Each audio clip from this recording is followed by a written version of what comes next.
Hello बच्चों, आज मैं आप लोग को चैप्टर 5 कॉम्प्लेक्स नंबर मतलब सम्मिश्र संख्या एवं द्विघाती समीकरण में प्रश्नावली 5.3 शुरू कर रही हूँ, जिसमें वर्ग समीकरण को हल करना है। इसमें जो सूत्र आप लोग उपयोग करोगे वो आप लोग 10वीं में पढ़ चुके हो, बस थोड़ा सा इसमें डिफरेंस रहेगा। प्रश्नावली 5.3 का जो पहला सवाल है, वर्ग समीकरण को हल कीजिए। वर्ग समीकरण को हल करने के लिए हमारे पास एक सूत्र है x equal to minus b plus minus under root b square minus 4ac upon 2a। इस सूत्र का प्रयोग करना है। तो प्रश्न नंबर 1 है x square plus 3 equal to 0 है। तो इसमें हम पक्षांतर कर देंगे, x square equal to minus 3 करेंगे, फिर वर्गमूल लेंगे तो x equal to plus minus under root minus 3 आएगा। लेकिन हम पहले पढ़ चुके हैं कि अंडर रूट के अंदर माइनस आता है तो उसका मान निकालना संभव नहीं है। लेकिन हम एक काल्पनिक संख्या के बारे में भी यहाँ पर पढ़े हैं i, जिसका मान क्या होता है अंडर रूट माइनस 1। तो अंडर रूट माइनस 3 को दो भागों में बांट दिया गया, under root 3 into under root minus 1। Under root minus 1 का मान होता है i, तो अंडर रूट 3 इंटू आई आएगा। वहां पर वो बीच में जो लिखा गया ना A x square plus B x plus C equal to 0 से करने पर वो नेक्स्ट क्वेश्चन का है, तो आप लोग थोड़ा सा उसको ध्यान दे देना।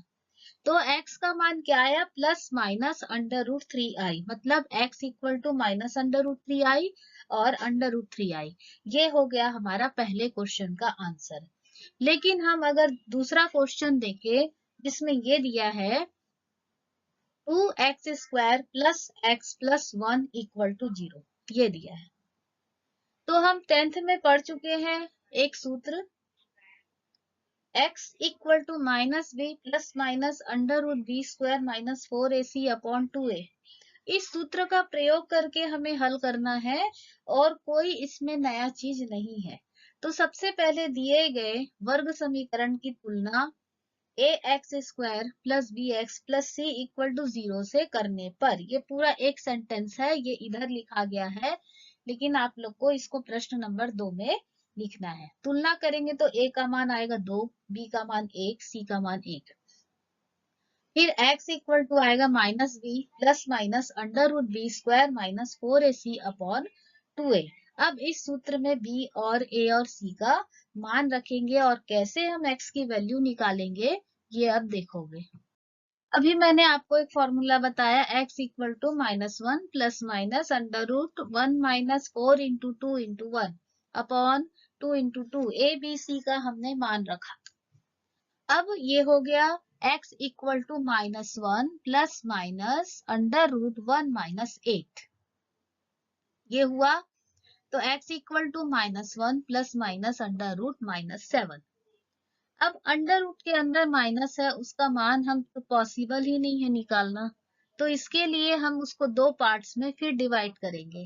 Under root 7 into under root minus 1, under root minus 1 का मान होता है i। तो ये जो क्वेश्चन है वो हमारा सॉल्व हो गया। x इक्वल टू आया -1 plus minus under root 7i upon 4। इसका आंसर आप लोग ऐसा भी लिख सकते हो, x equal to -1 plus under root 7i upon 4 comma -1 minus under root 7i upon 4, या आप प्लस माइनस में भी इसको दर्शा सकते हो। तो ये हमारा वर्ग समीकरण हल हो गया। तो 10th में जो वर्ग समीकरण पढ़े हैं और 11th में जो वर्ग समीकरण, दोनों में क्या डिफरेंस आया कि उसमें हमारा अंडर रूट के अंदर जो मान है वो ऋणात्मक नहीं आता था, जबकि अभी जो इक्वेशन हम पढ़ रहे हैं उसमें अंडर रूट के अंदर वाला मान ऋणात्मक है, क्योंकि हम इस चैप्टर में एक काल्पनिक संख्या i के बारे में हम जान चुके हैं, जिसका मान क्या होता है अंडर रूट माइनस 1। तो जहां भी अंडर रूट माइनस 1 आएगा वहां पर हम i लिख देंगे। तो ये हमारे समीकरण या क्वेश्चन का सॉल्यूशन बन गया। अब मैं एक क्वेश्चन आपको और बता रही हूँ, question number 3, x square plus 3x plus 9 equal to 0। सबसे पहले तो इसकी तुलना करेंगे। ax² plus bx plus c equal to 0 से। तो a इक्वल टू 1 आया, b equal to 3, c equal to 9। Next में इसमें अगला स्टेप है ए बी सी का मान रखेंगे -1 प्लस माइनस √3 का स्क्वायर -4 इंटू 1 इंटू 9/2। तो आएगा -1 प्लस माइनस 9 माइनस 36/2। 36 में 9 अगर माइनस करेंगे तो -27 आएगा। -27 को हम √27i लिख सकते हैं। तो ये हमारे क्वेश्चन का हल हो गया। अब इसी प्रकार से क्वेश्चन नंबर 4 को हम सॉल्व किए हैं। इसमें ए बी सी का मान रख दिए हैं, लेकिन ए का मान जो माइनस में था उसको हम नीचे रखे तो आया मान -2। माइनस को ऊपर ले गए तो माइनस जो हो गया प्लस बन गया और प्लस माइनस में कोई परिवर्तन नहीं आया। तो अगर ए का मान ऋणात्मक है तो उसको ऊपर ले जाके आप धनात्मक कर सकते हो। तो इसका आंसर आया 1 प्लस माइनस √7i। इसके बाकी अपॉन 2। इसके बाकी क्वेश्चन सिमिलर है, जिसको हमें सॉल्व करना है, और कुछ डाउट होगा तो आप लोग को नोट्स दिया जाएगा, उसमें से आप क्लियर कर सकते हो। उम्मीद करती हूँ कि आप लोग को आज जितना क्वेश्चन समझाया गया वो समझ में आया होगा। आप इसको अब कॉपी में बनाकर कोशिश करेंगे। Thanks to all students.